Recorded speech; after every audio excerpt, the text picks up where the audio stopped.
धर्म प्रेमी सज्जनों, श्रद्धा मूर्ति माँ बहनों, गुरु और कबीर अपने शब्द के माध्यम से हम लोगों को समझाना चाहते हैं, कहना चाहते हैं कि संतों घर में झगड़ा भारी है। रात दिवस मिल उठ उठ लागे, 5 ढोटा एक नारी। न्यारो न्यारो भोजन चाहे, 5 अधिक स्वादी। कोई काहू का हटा न माने, आप ही आप मुरादी। दुर्मत केर दुहागिन मेटे, ढोटे चाप चपेरे। कहाँ कबीर सोईजन मेरा, जो घर की रार निबेरे। संतों घर में झगड़ा भारी।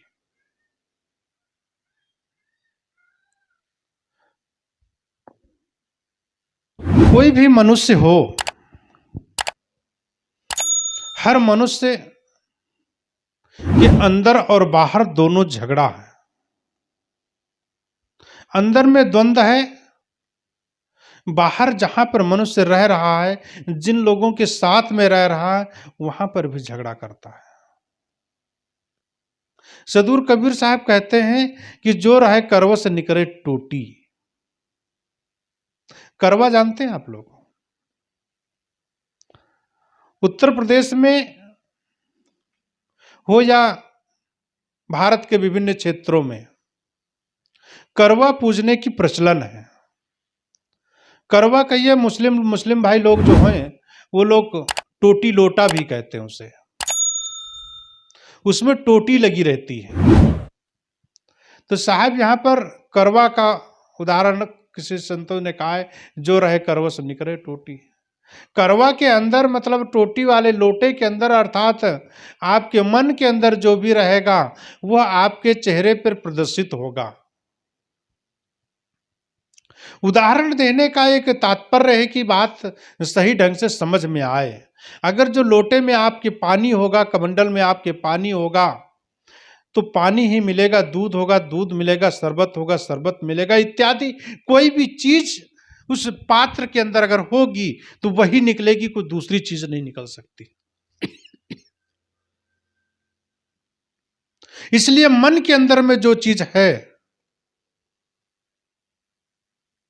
वही हमारे चेहरे पे प्रदर्शित होती है। जीवन में जो चीज है वही हमारे कर्मों में प्रदर्शित होती है। इसलिए कर्म का लिखा है, मिटे धऊ कैसे, जो युग कोटि सिराई। अपने कर्म न मेटो जाई। साहब बहुत जोर दे करके कहते हैं, आपन कर्म न मेटो जाई। साहब बहुत समझाने की बहुत चेष्टा करते हैं। साहब कहते हैं, संतों घर में झगड़ा भारी है। हे संतों, इन घरों में बहुत झगड़ा है। किन झगड़ों की बात कर रहे हो आप? किन किन झगड़ों की बात करोगे? कहां कहां आप झगड़ों की चर्चा करोगे? कहां झगड़ा नहीं है? उन झगड़ों से दूर रहने के लिए आपको अपने अंदर के झगड़े मिटाना पड़ेगा। दूसरों से झगड़े करने से आपका मन शांत न होगा। आप घर के परिवार के सदस्यों के साथ में झगड़ा कर लोगे, मन शांत हो जाएगा क्या? पड़ोसियों से झगड़ा कर लोगे, मन शांत हो जाएगा क्या? गांव वालों से झगड़ा कर लोगे, मन शांत हो जाएगा क्या? देश के पड़ोसियों से झगड़ा कर लोगे, कुल मिला के पूरे संसार में झगड़ा कर लोगे, मन शांत होने वाला नहीं है। मन शांत होगा अपने अंदर में लौट आने से। झगड़ा क्यों होता है? झगड़ा बढ़ो एक राजा राम। साहब कहते हैं कि झगड़ा कहां नहीं है और झगड़ा क्यों होता है। व्यवहार दशा एक अध्यात्म की दशा है। हमारे जीवन में 2 दशाएं हैं, 2 दिशाएं हैं, 2 धाराएं हैं। एक व्यवहार और एक अध्यात्म। व्यवहार जगत में झगड़ा कहाँ होता है? छोटी सी चीज में। पड़ोसी ने थोड़ा सा मकान हमारे तरफ बढ़ा के बना लिया, उसको जबकि बढ़ाने की जरूरत नहीं थी, लेकिन 1 एकड़ जगह होने के बावजूद भी वो 4 आंगुल बढ़ा लेता है तो उसका मन संतुष्ट हो जाता है। 1 एकड़ जमीन उसके पास में है, उसमें वो घर नहीं बना पाया, लेकिन जो सरहद है, जो सीमा है, जो मेड़ है, उसको काटने में उसकी जगह ज्यादा हो जाती है, उसको संतुष्टि मिल जाती है। मेड़ काटने का एक बाराबंकी क्षेत्र है, उसमें वहां पर आप मेड़ पे चल नहीं सकते। मेड़ काटने का सबसे बड़ा कारण क्या है? तुम दूसरे की मेड़ क्या काटोगे? अपना ही तो खेत अपने में मिला रहे हो। आपका पानी उसके खेत चला जाएगा, तब मेड़ बांधना पड़ेगा। कुल मिलाकर के जीवन की जो लीलाएं हैं, जीवन में जो तुमने गलत कार्य करते हो, उसका असर आपके मन के ऊपर पड़ता है, आपके परिवार के ऊपर पड़ता है। साहब कहते हैं कि संतों घर में झगड़ा बाड़ी। बाहर के झगड़े तो मिटाए जा सकते हैं, वस्तु और व्यक्तियों का आदान प्रदान करने से, उनके मन को समझाने और समझने से, कुछ चीज उसके लिए तो आप दे दोगे तो झगड़ा शायद शांत हो सकता, लेकिन मन के अंदर का झगड़ा कैसे शांत होगा? वहां पर तो ना वस्तु चलती है, ना व्यक्ति चलता है, वो तो आपके मन की बात है। अपने मन को कितना ढंग से अगर चलाओगे तो आपके अंदर का झगड़ा मिट सकता है। साहब कहते हैं कि संतों घर में झगड़ा भारी, रात दिवस मिल उठ उठ लागे। रात दिवस मिल उठ उठ लागे, 5 ढोटा एक नारी। बड़ी विचित्र घटना। मनुष्य के हृदय घर में जो ये प्रपंच चल रहा है, 5 ढोटा एक नारी, जो दुर्बुद्धि रूपी जो नारी है और जो 5 ज्ञान इंद्रियां हैं, ये मुझे बहुत परेशान करती हैं। ये 6 रात दिन उठ उठ करके जीव से झगड़ा करते हैं। क्या झगड़ा करते हैं? न्यारो न्यारो भोजन चाहे। साहब समझाते हैं, ये झगड़ा तो हमसे करते हैं, लेकिन क्या मांगते हैं? ये जो ज्ञानेंद्रियां हैं क्या मांगती हैं कि न्यारो न्यारो भोजन चाहे 5 अधिक स्वादी। बड़ी विचित्र बात है। न्यारा न्यारा अपना अपने तरीके से भोजन मांग रही हैं। जितनी ज्ञान इंद्रियां हैं, 5 ज्ञान इंद्रियां हैं, 5 कर्म इंद्रियां हैं।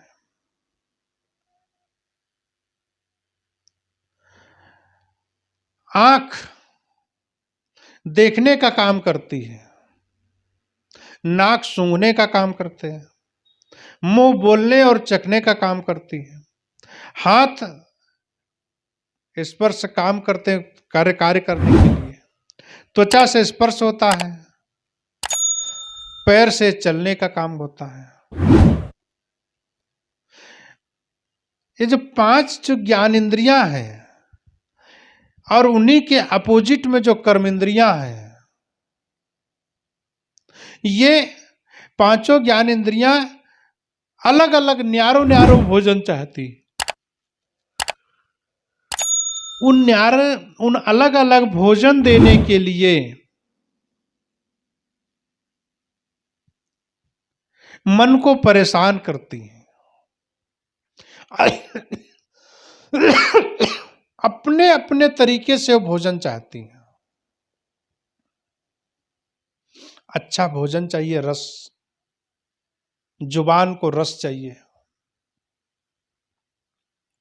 छूने का बहुत अच्छा अच्छा स्पर्श करने का मन करता है, खाने का जबान जो लंपटता है परेशान करती है। कर्ण कान शब्द सुनने में माहिर हैं, वो अपने तरीके से सुनने के लिए लालायित होते हैं। अर्थात जितनी भी ज्ञान इंद्रियां हैं, हर तरीके से लोग अन्य अन्य तरीके से गाने, अन्य अन्य तरीके से खाना, अन्य तरीके से स्पर्श स्पर्श करना, अन्य तरीके से भोग भोगना, और पांचों अधिक स्वादी हैं। बहुत स्वाद के परिपूर्ण होकर के अपने जीवन को ऐसी जगह झोंक देती हैं, मन को अशांत कर देती हैं, शरीर को नष्ट करवा देती हैं। ये इंद्रियां जीवन को नष्ट कर देती हैं। इन्हीं इंद्रियों से भावे ता मन लगाए, अगर जो सच्चा साधु संत गुरुजन के द्वारा मन को कसा गया है, मन की साधना की गई है, तो वह मन तृष्णा रहित होगा। वह मन जीवन में सच्चाई की तरफ चलेगा। साहब कहते हैं, कोई काहू का हटा न माने आप ही आप मुरादे। सब हठीले हैं, और उन हठीले भरे जीवन में उनके साथ में चल करके जो मन है ये परेशान होता है, और ये दुर्बुद्धि रूपी जो नारी है यह परेशान करती है। और दुर्बुद्धि रूपी नारी जो जीवन को बर्बाद कर देती है, उससे हम कैसे उबर सकते हैं। साहब कहते हैं, दुर्मत केर दुहागिन मेटे ढोटे चाप चपेरे। इससे बड़ा दुर्भाग्य और क्या हो सकता है।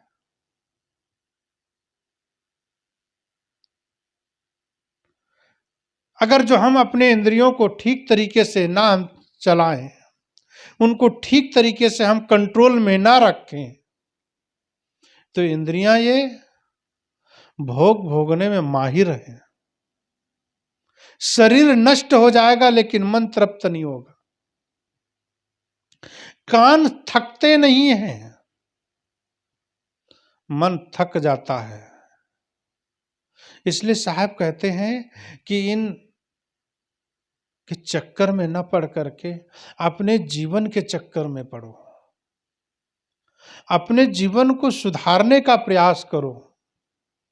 जितना हम जीवन को सुधारेंगे, कहें कबीर सोई जन मेरा, सदुर कबीर साहब कहते हैं कि वही हमारा सच्चा प्रेमी है, वही हमारा सच्चा भक्त है, वही हमारा सच्चा साधक है, जो घर की रार निबेरे।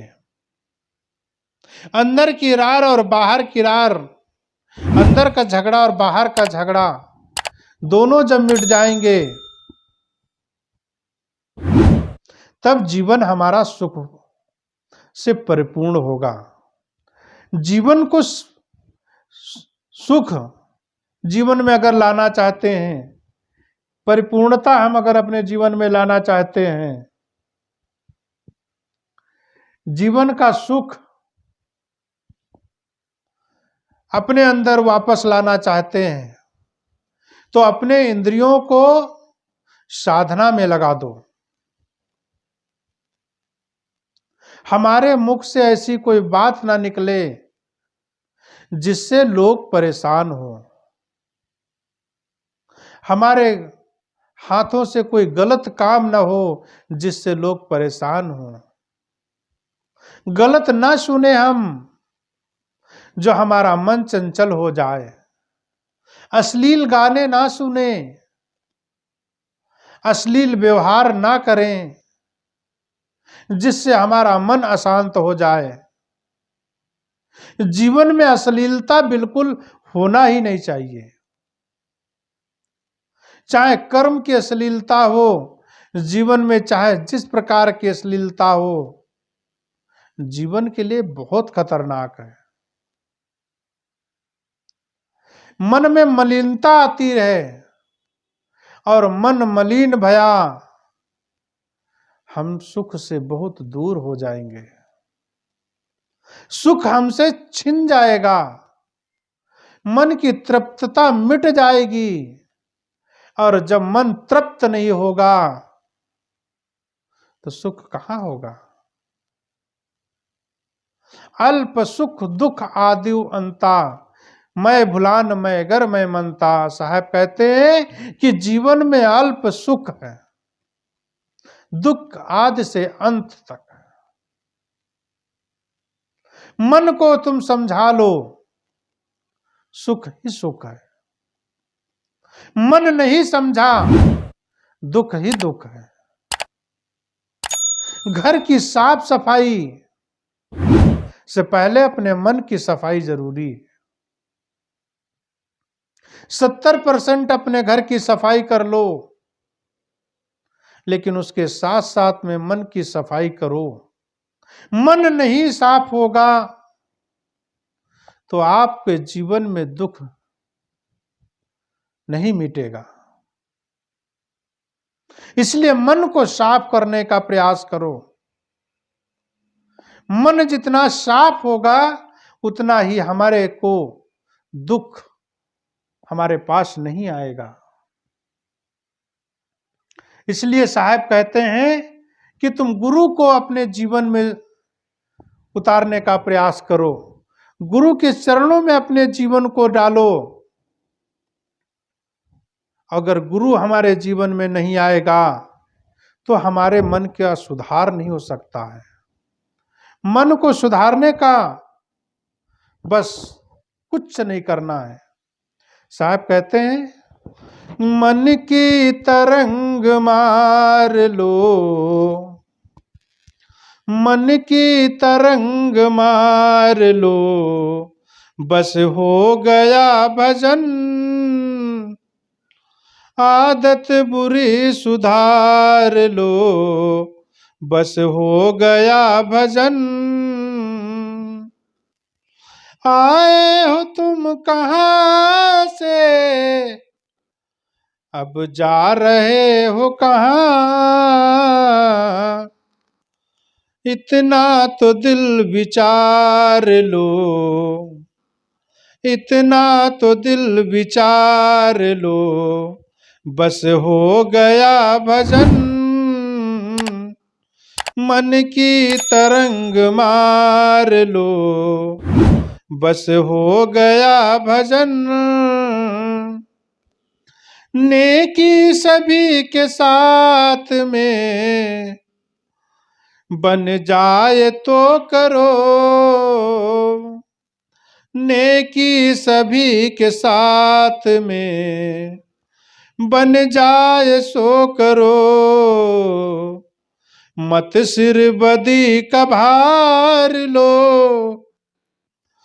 मत सिर बदी का भार लो, बस हो गया भजन, मन की तरंग मार लो, बस हो गया भजन। कोई तुझे बुरा कहे तू सुन कर क्षमा, कोई तुझे बुरा कहे तू सुन कर क्षमा,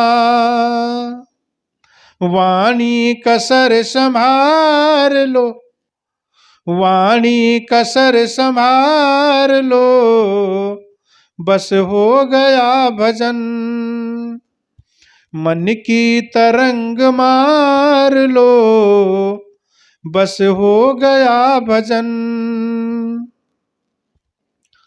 करता जहान जीव का देखा है तू कहाँ, इस कल्पना को मार लो,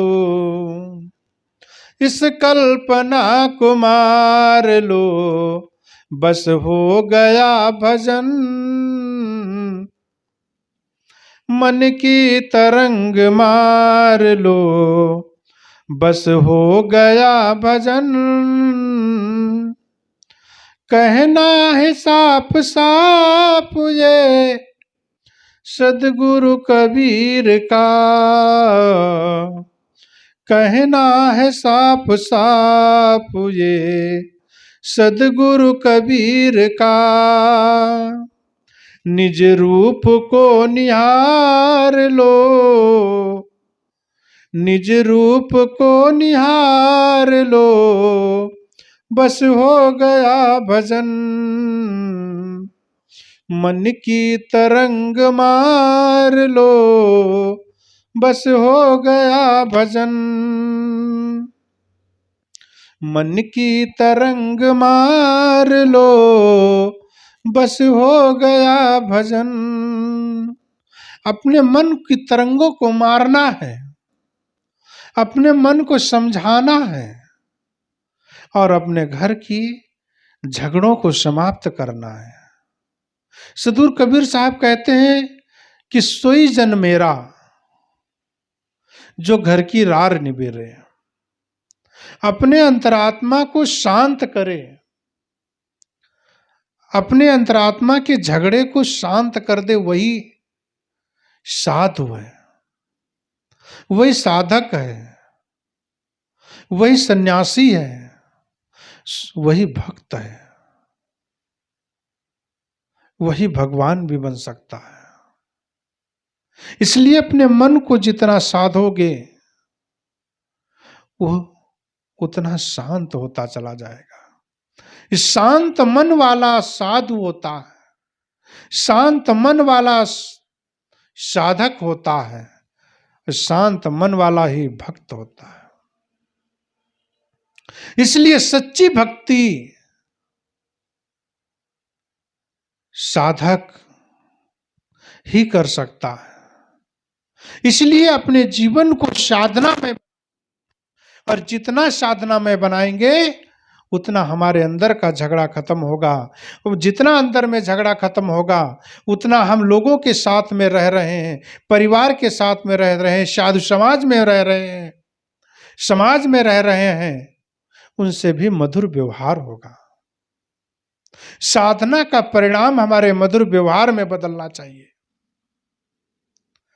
सच्ची साधना वही है जिसको पास में सच्चा प्रेम है। पकता है फल तो मीठा हो जाता है। साधक साधना करता है तो व्यवहार प्रेम में बदल जाता है। मुख से बोलता है तो फूल झड़ते हैं। काम करता है, जीवन का जितना भी कर्म है वह उसके लिए पूजा बन जाता है। किसी की सेवा करता है, भगवान की सेवा करता है, गुरु की सेवा करता है, हमारा कर्म ही पूजा बन जाता है। इसलिए कर्म को हम पूजा मान करके करेंगे तो हमारे झगड़े शांत हो जाएंगे। इसलिए सदगुरु कबीर साहब का जो कहना है अपने जीवन में उतारना है। जितना उतरता जाएगा उतना हमारा जीवन सुखमय होता जाएगा। बोलिए सदगुरु कबीर साहब की जय।